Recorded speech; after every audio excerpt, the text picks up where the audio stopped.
Good morning dear experience. তো আজি মই কেইটামান তোমালোকৰ বাবে চিম্পল অংক লৈ আহিছোঁ নাম্বাৰ ছিষ্টেমৰ পৰা, য'ত আমি এককৰ অংক যি নিৰ্ণয় কৰোঁ আমি ইউনিট ডিজিটৰ যিটো ফৰ্মুলা আছে কেনেকৈ নিৰ্ণয় কৰিব লাগে সেইবিলাক আমি চাই ল'ম। ইয়াৰ পৰা আমি যিমান পাৰোঁ চেষ্টা কৰি যাম ভিডিঅ' দিবলৈ। আমাৰ হাতত খুব কম সময় আছে বৰ্তমান, তোমালোকে চবেই জানা। তো মই জাষ্ট চিম্পল অংকবিলাক কৰি যাওঁ, ঠিক আছে। যিমান পাৰোঁ আমি চিম্পলকৈ অংকবিলাক কৰিবলৈ চেষ্টা কৰিম। মই তোমালোকক বেছি দীঘলকৈ বুজাই নিদিওঁ, জাষ্ট যিখিনি আমি পৰীক্ষাত যেনেকৈ কৰিব লাগে জাষ্ট তোমালোকে সেইটো শিকি ল'বা।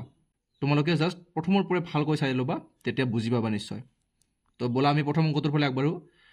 যদি আমাক এনেকুৱা ক্ষেত্ৰত আমাক ইউনিট ডিজিট অৰ্থাৎ এককৰ অংকটো উলিয়াব দিছে, অৰ্থাৎ আমাৰ এই গোটেইখিনি অংকৰ পৰা আমি যোগ বিয়োগ কৰাৰ পিছত, ঠিক আছে, আমি ইউনিট ডিজিটটো কি হ'ব, তাৰ একৰ মানটো কি হ'ব ইহঁতক কৰাৰ পিছত সেইটো আমি উলিয়াব লাগে। যেনেকৈ আমি যদি চাওঁ 2ৰে আমি যদি 24ক পূৰণ কৰোঁ আমাৰ কি হয় 48 হয় না। 2 4 গুণ 8, 2 2 গুণ 4। গতিকে ইয়াত একৰ অংকটো আমাৰ কি 8। চ' আমি এই বস্তুটোকো আমি তেনেকৈ উলিয়াব লাগে। এইটোত আমি পূৰণ কৰি চালোঁ, এতিয়া ইমান ডাঙৰ অংকটো আমি পূৰণ কৰিব নোৱাৰোঁ। চ' আমি কি কৰিম, জাষ্ট ইয়াতে আমি এটা ফৰ্মুলা এপ্লাই কৰিব লাগে। ইয়াৰ যিবিলাক একৰ অংক আছে আমি জাষ্ট সেইবিলাক চাব লাগে, ঠিক আছে। একৰ অংকবিলাক বাকীবিলাক আমি নাই বুলি ধৰিলেও টেনশ্যন নাই। চ' আমি প্ৰথমতে পূৰণখিনি কৰোঁ, আমি সকলোৱে জানা যোগ বিয়োগৰ ক্ষেত্ৰত বা পূৰণ হৰণৰ ক্ষেত্ৰত আমি কি কৰোঁ, প্ৰথমতে হৰণ কৰোঁ তাৰপিছত পূৰণ কৰোঁ। এতিয়াতো আমাৰ কি আছে, পূৰণ আছে আৰু বিয়োগ আছে। তো আগতে কোনটো প্ৰিফাৰেঞ্চ হ'ব আমাৰ পূৰণটো। চ' আমি পূৰণটো আগতে কৰি লওঁ। 5 আৰু 4 পূৰণ আছে, প্ৰথমতে আমি 5 আৰু 4 পূৰণ কৰিম। মই লিখি দিছোঁ বুজি পাবৰ কাৰণে। মাইনাছ আমি 8 আমি কৰিম। জাষ্ট এই বস্তুখিনি আমি এনেকৈ ভাবি ল'ম, তোমালোকে এইটো ডাইৰেক্ট কৰিব পাৰা। 5 4 গুণ কিমান আমাৰ 20 মাইনাছ 8 আছে, 20ৰ 8 গ'লে কিমান আমাৰ 20ৰ 8 গ'লে হয় আমাৰ 12। তো এই যিটো আমি লাষ্টৰ অংক পাইছোঁ এইটো মাত্ৰ চাব লাগে। তো আমাৰ যিটো একৰ অংক পালোঁ এইটো কিমান পালোঁ আমি 2।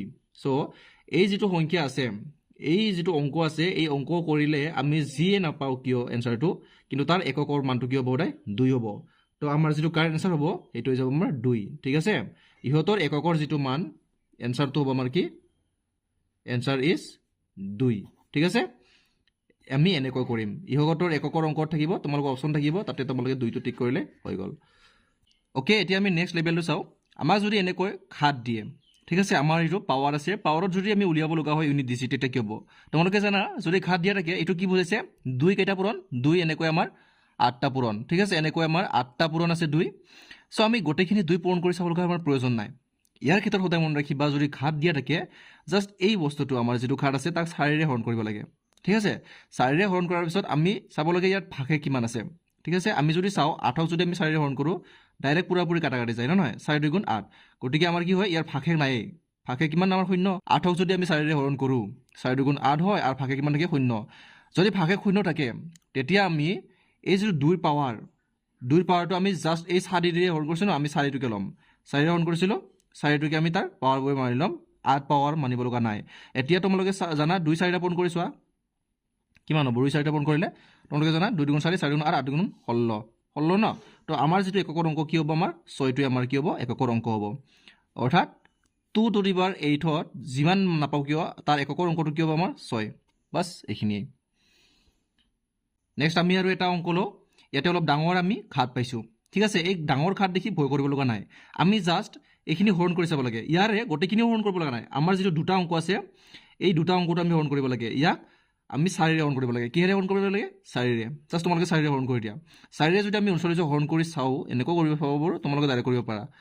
কিমান হ'ব আমাৰ 4ৰে 39 হৰণ কৰিলে 4 10 গুণটো 40 হ'ল। গতিকে আমি 10ৰে নকৰি কি কৰি দিম 4 9 36।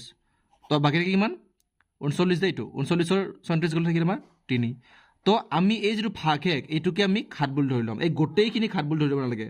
জাষ্ট আমি কি কৰিম, জাষ্ট আমি এই যিটো 2 আছে 2ৰ ওপৰত আমি যিটো ভাগশেষ পালোঁ 3, এইটোকে আমি ইয়াৰ ঘাত বুলি ধৰি ল'ম।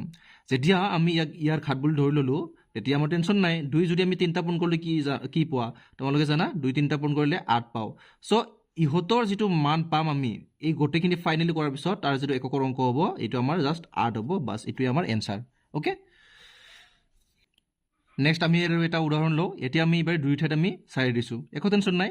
2 টকা মানে 4 টকা কি আছে, প্ৰব্লেম নাই একো। জাষ্ট আমি 4টো 4 লিখি ল'ম, আৰু ইয়াৰ যিটো আমি 4ৰে হৰণ কৰিব লাগে। বাছ 4ৰে যদি তোমালোকে 102 হৰণ কৰা 4 25 গুণ 100 হ'ল নে নহয়।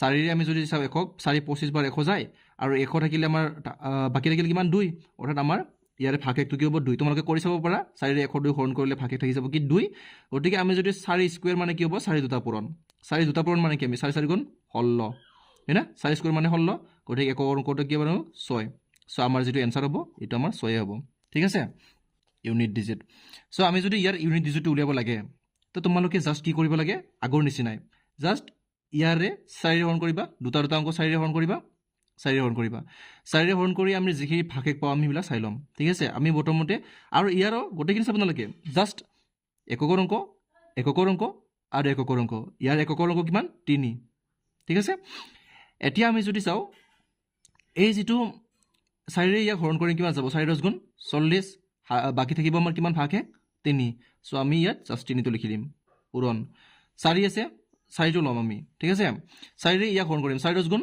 40 হয়নে বাকি থাকিল কিমান আমাৰ 2 গটিকে আমি এটা জাস্ট 2 লিখিম পূৰণ 9 আছে তো 9 তো লিখি লম 4 ৰে ইয়াক হৰণ কৰি কিমান হ'ব 4 ৰে আমি 52 ডাইৰেক্ট 13 বাৰ যায় না নহয় 4 ৰে যদি আমি 52 চাও কেইবাৰ যাব 4 ৰে যদি তোমালোকে 52 চাও 4 1 গুণ 4 থাকিল 5 থাকিল 1 2 থাকিল 4 3 গুণ 12 মানে ভাগশেষ কিমান থাকিল আমাৰ 0 গটিকে আমি ইয়াত যদি 0 ভাগশেষ থাকে মই কি কৈছিলো 4 টোই আমাৰ কি হ'ব ঘাত হিচাপে আমি লিখিম যিৰে হৰণ কৰিছো আমি জাস্ট 4 0 থাকিলে আমি বেলেগ একো টেনচন নাই বাস 4 লিখি দিবা আমি এতিয়া এই গোটেইখিনিও পূৰণ কৰি চাব লগা নাই আমি জাস্ট 3 যদি আমি 3টা পূৰণ কৰো কিমান পাৱা 27 পাৱা 3 3টা পূৰণ কৰিলে তোমালোকে কিমান পাবা 3 যদি 3টা পূৰণ কৰা 27 পাবা ন এই 27 ৰ জাস্ট আমি 7 টো লিখিম এতে 7 লিখিলো 4 দুটা পূৰণ কৰা 4 4 গুণ 16 হয় না 4 4 গুণ 16 16 আমি 6 টো লিখিম পূৰণ 9 আমি যদি 4টা পূৰণ কৰো আমি 4টা পূৰণ কৰো গোটেইখিনি পূৰণ কৰিব নাই 9 গুণ 81 9 গুণ 81 হ'ব 9 গুণ 81 পূৰণ 9 গুণ 81 এনকে আছে জাস্ট 1 গুণ কিমান হ'ব আৰু জাস্ট এখিনি চাব লাগে 1 গুণ আমাৰ মানে বাকি আগৰ বিলাক কাম একোই নাই জাস্ট আমি পাছৰ খিনি মানে জাস্ট যেটো আমাৰ এককৰ অংক থাকে এককৰ অংকখিনি চাব লাগে 1 গুণ কিমান হ'ব আমাৰ 1 হ'ব জাস্ট এখিনি 7 6 গুণ 42 42 ৰ আমাৰ এককৰ অংকটো চাব লাগে বাস এইটো আমাৰ এনসাৰ মানে ইহতৰ যি মান হ'ব তাৰ এককৰ যেটো অংক হ'ব আমাক উলিয়াব দিছে না এককৰ অংকটো কি হ'ব আমাৰ 2 বাস এইটো এনসাৰ হ'ব আমাৰ এইটো আমাৰ এনসাৰ ঠিক আছে ইহতৰ এককৰ অংক কিমান হ'ব 2 এতিয়া আমি নেক্সট অংকটো চাও এই অংকটো চাই কেনে কিছুমানে ভাবিব আৰে বাবা এইটো কি হ'ব ঠিক আছে ইয়াতে একো টেনচন ল'ব লগা নাই ইমান ডাঙৰ দেখাতে হয় কিন্তু আমি জাস্ট কৈছিলোই যে আমি জাস্ট লাষ্টৰ অংকটো চাব লাগে লাষ্টৰ অংকটো আমাৰ কি দি আছে 5 সো আমি তোমালোকে জানাই এটো কি খাত মানে হল ইমানটা পূৰণ আমাৰ 627 বাৰ পূৰণ ইটো আৰু 5 টো আমি যদি 627 বাৰে নহল লাখ কোটি বাৰ যদি পূৰণ কৰো তাৰ যেটো এককৰ অংক হ'ব হেতু আমাৰ সদায় 5 এ হ'ব কেনে কয় আমি যদি চা 5 পূৰণ 5 কিমান হ'ব 5 গুণ 25 5 পূৰণ 5 আমি যদি 3টা পূৰণ কৰো 5 গুণ 25 25 5 গুণ 125 এনেকৈ যদি তোমালোকে যিমান 5 পূৰণ কৰিবা হিমানে তাৰ এককৰ অংকটো সদায় 5 এ হ'ব ঠিক আছে তোমালোকে চাব পাৰা 5 যদি 10টা পূৰণ কৰা তেতিয়াও তাৰ এককৰ অংকটো 5 এ হ'ব সো তোমালোকে ইয়াৰ ক্ষেত্ৰত জাস্ট অংকত কৰি চাব লগা একো নাই না 4 ৰে হৰণ কৰি চাব লাগে জাস্ট তোমালোকে 5 বুলি লিখি থৈ আহিবা এনসাৰটো আমাৰ হৈ গল ঠিক আছে আমাৰ 5 যদি আমি 627 নহয় লাখ কোটি বাৰ যদি আমি পূৰণ কৰো তাৰ আমাৰ কি হ'ব 5 হ'ব এককৰ অংক আমাৰ এনসাৰটো কি হ'ব 5 ঠিক তেনেদৰে আমাৰ কি হ'ব আমি যদি চাও ইয়াৰ ক্ষেত্ৰত যদি আমাৰ 6 থাকিলে দেন ধৰা আমাৰ 3 8 5 2 6 এনে জাস্ট কৰি ললো এটা আমাৰ 327 বাৰ দিলো 25 বাৰ দিলো যদি আমাৰ 6 থাকে তেতিয়া আমাৰ এনসাৰটো কি হ'ব 6 হ'ব এককৰ অংকটো ঠিক আছে 6 কি হ'ব তোমালোকে 6 যিমানটা পূৰণ কৰিবা ঠিক আছে তাৰ এককৰ অংক আৰু এটা কি হ'ব 6 হ'ব 6 গুণ 37 37 6 পালো ন আৰু সেই 6 এৰি পূৰণ কৰিলে কি হ'ব 6 গুণ 37 6 হ'ব জাস্ট তোমালোকে কৰি চাব পাৰা 6 গুণ 37 হয় না আৰু 6 এৰি পূৰণ কৰিলে কি হ'ব এই 6 এৰিটো আমি চাব লাগে লাষ্টৰ অংকটো চাব লাগে 6 গুণ 37 হ'ব ঠিক তেনেদৰে আমাৰ সবিলাক 6 হৈ যায় থাকিব মই তাৰ মানে যিমান পাৰো স্পিড কৈ কিয় কৈছো কাৰণ মোৰ হাততো ইমান টাইম নাই আৰু তোমাৰ লোকৰ হাততো ইমান টাইম নাই এই কাৰণে মই যিমান পাৰো স্পিড কৈ কৰি যাব চেষ্টা কৰিছো